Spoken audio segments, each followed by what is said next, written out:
Hi, Jess and Jen. Thanks for joining us today. Well, thank you for asking me. This is such a lovely painting I'm looking at right now. It's so perfect for the time and whatnot. So Diane, what have you been doing with yourself?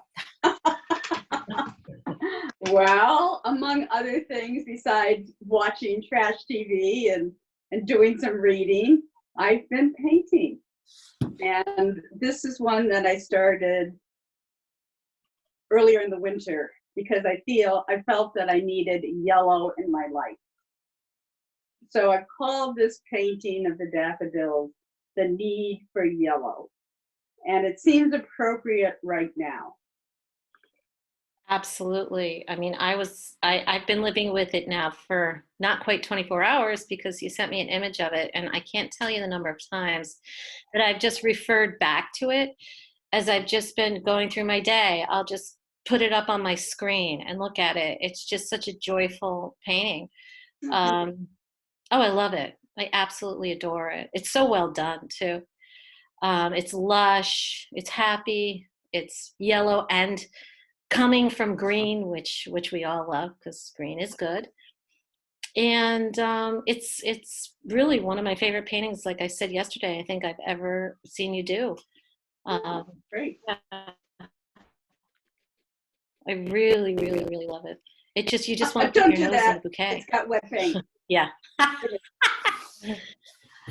So anyway, so tell us a little bit about, if you wouldn't mind, while we're on this beautiful painting, like what was the inspiration in this? And you had mentioned something about how putting it in the hopper. Yeah. I take a lot of photos on my phone and iPad, and for me, it's like throwing ideas in the hopper of my mind. And I will go through them occasionally and find one that just speaks to me at the moment.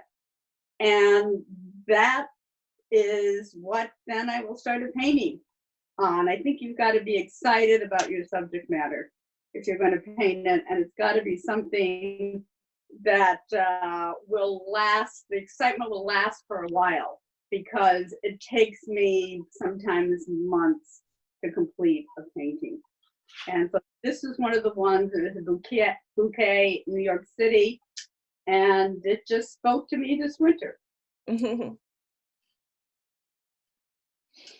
I do think that right now, images of beauty are really important because they remind us of the good things that are in the world and the positive aspects of nature and the human spirit. So I've been glad to have had this painting to work on in these last few weeks. It's almost done. Yeah, I think that that's such an important point that you're bringing up. And I think just a few minutes ago, I was talking to the kids because, of course, they're here, and just mentioning that we were going to be doing some of these conversational interviews, and I said to them how lucky us artists are to be able to create beauty in times of great sadness, and to have the ability to create it and to keep yourself going through it is wonderful. And then on top of that, you create something that somebody else can get that kind of joy out of. It's really a unique position artists are in right now, I think.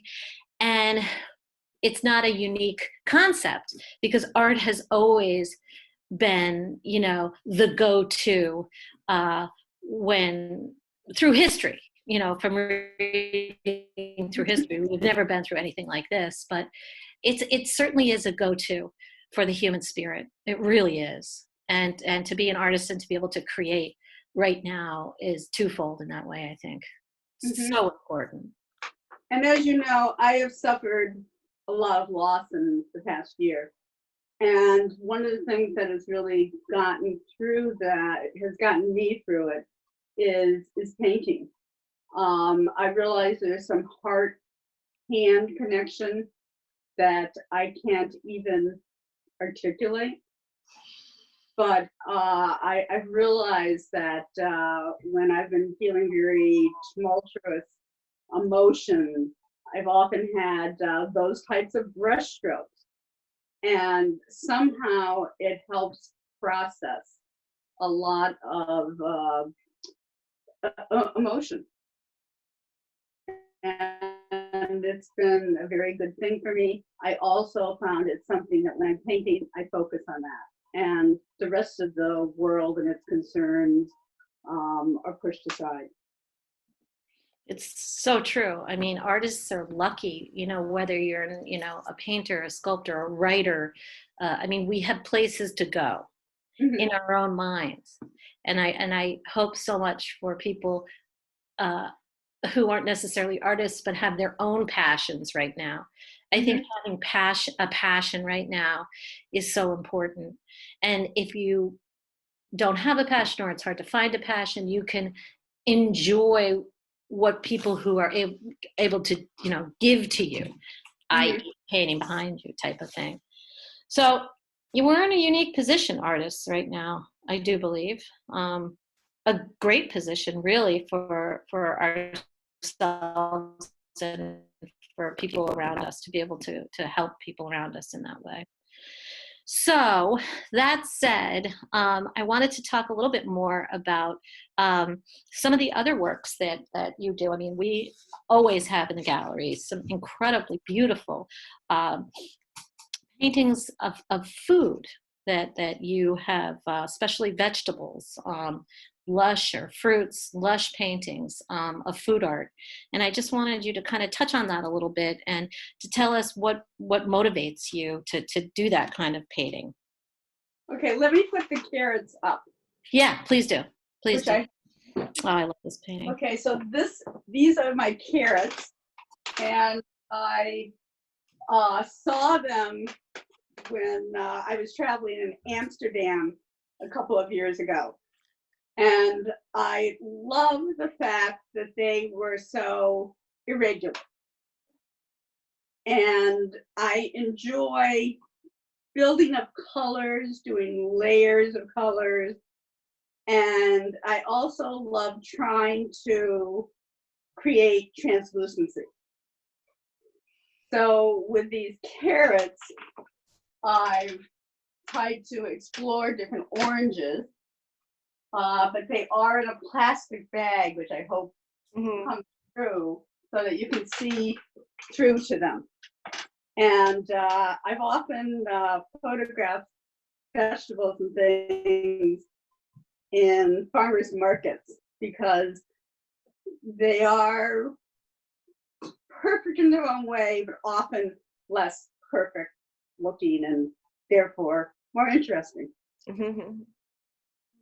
Now, the colors are amazing. Thank you. Thank you. Really.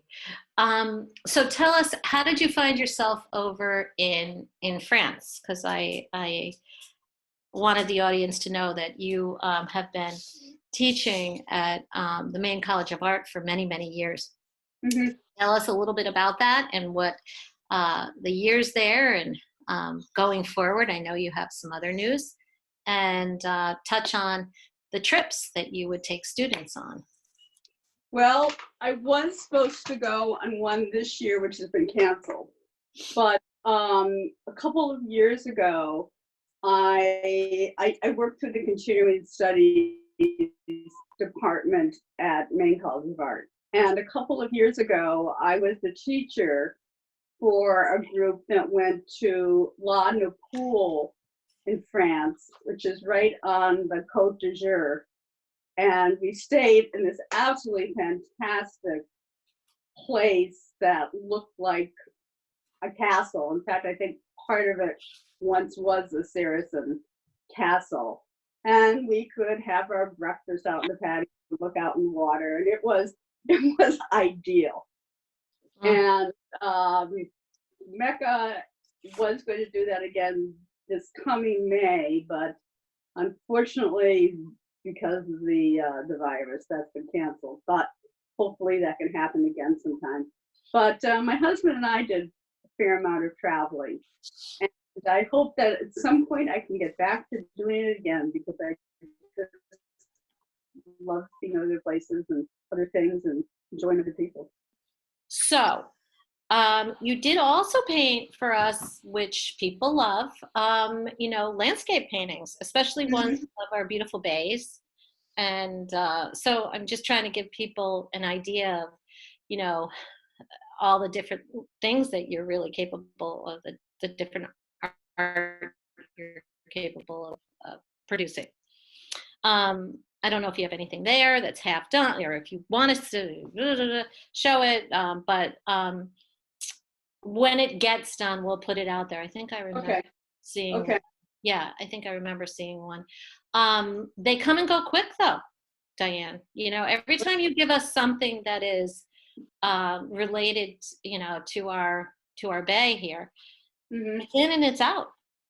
People really love them. I love the one that you did with the outboard motor. Like that was beautiful. Wait, it was a Yeah, wake wait. up. I've got to get back on some boats this summer so I can see some more wakes. Now, That might be an activity in the next few months. I think that what I've gotten the most out of this conversation, because we certainly love your artwork, and we're lucky enough to study it all the time, but I feel even a greater sense of hope, like just having a conversation with two colleagues about what we do. It's exciting, and it takes us out of the day's news. So Casco Bay Artisans, thank you, Diane, for being really the first artist that we have chosen to work with on this as we move forward. We appreciate it.